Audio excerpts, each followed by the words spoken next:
Définissons ce qui est entendu par la vision divine. Premièrement, la vision signifie voir le propos de Dieu. Et il semble que ce soit ici le critère essentiel. Nous sommes confrontés à l'entendement du but de Dieu. Le propos éternel est divin. Nous serons toujours éprouvés quant à la véracité de ce que nous prétendons voir, soit qu'il s'agisse de quelque chose que nous avons vraiment reçu de l'Esprit de Dieu ou bien d'un vocabulaire que nous avons emprunté. Nous serons testés afin de déterminer si ce que nous appelons la vision est quelque chose que l'Esprit Saint a forgé en nous, ou bien d'un enseignement que nous avons entendu ou lu et que nous avons adopté. Le développement de nos vies mettra en évidence cet aspect de la vision divine. Ce que nous entendons par la vision, c'est ce que la Bible nous enseigne, le propos éternel de Dieu, vu et accepté, tel que Dieu nous l'a révélé. Là où il n'y a pas de vision, le peuple ira à sa perte et se désagrégera spirituellement. Si nous ne sommes pas animés par cette vision du dessein de Dieu et ne percevons pas le but pour lequel nous avons été appelés, nous n'avons pas plus d'assurance de triompher de ce monde aujourd'hui et demain que les non-croyants. À moins de voir pourquoi Dieu s'est donné et le but auquel il s'est attaché, nous deviendrons paralysés, nous nous effondrons, notre témoignage sera réduit à néant, notre service deviendra inefficace et notre assurance disparaîtra. Dans la vie chrétienne, au travers des jours mauvais que nous vivons, rien ne pourra nous éloigner de ce qui a été déposé dans nos cœurs par le Saint-Esprit quant au propos éternel de Dieu. C'est cela la vision. Ensuite, nous devons voir les principes qui régissent le dessein de Dieu.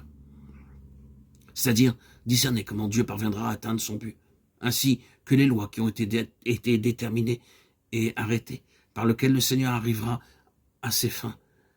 Il n'est pas suffisant de savoir intérieurement ce que Dieu recherche. Il est autrement important de connaître comment Dieu atteindra son but. Beaucoup de gens ont justement aperçu l'intention de Dieu, mais ils se sont égarés et ont manqué le but de Dieu, parce qu'ils ont recherché à l'accomplir et à l'atteindre par des moyens erronés, selon des principes qu'ils ont eux-mêmes conçus. Les principes qui gouvernent les agissements de Dieu à l'égard de son but n'ont pas été reconnus. Sans eux, la vision perd toute sa signification. Ainsi, les prophètes ou les voyants, comme ils sont appelés dans la parole, déclaraient non seulement ce que Dieu désirait, demandait et recherchait, mais ils étaient également capables de corriger les hommes et leur voie quant au moyen d'atteindre le but de Dieu. Ils établissaient les lois qui permettaient l'accomplissement du dessein de Dieu. Avoir la vision signifie que nous voyons pourquoi et comment les choses sont discordantes quant à la pensée divine. Ceci est extrêmement important. Beaucoup aujourd'hui admettent que les choses ne sont pas comme elles devraient être, que ce que nous avons n'est pas conforme à la pensée de Dieu, que le but de Dieu n'est pas recherché. Mais ils sont incapables de discerner ce qui ne va pas. Ils ne peuvent pas expliquer pourquoi les choses sont ainsi aussi. Ils parlent en termes généraux et sont simplement incapables d'aider qui que ce soit. Ainsi, la vision implique ces trois choses. Premièrement, voir le propos éternel de Dieu. Deuxièmement, voir ces principes divinement agencés par lesquels Dieu œuvre envers l'accomplissement de son dessein. Et enfin, voir pourquoi et comment certaines choses sont contraires à la pensée de Dieu. Nous sommes alors dans la position de voir, de discerner, de percevoir la situation qui se présente devant nous. Et nous sommes amenés à faire face aux situations délicates, aux situations éprouvantes,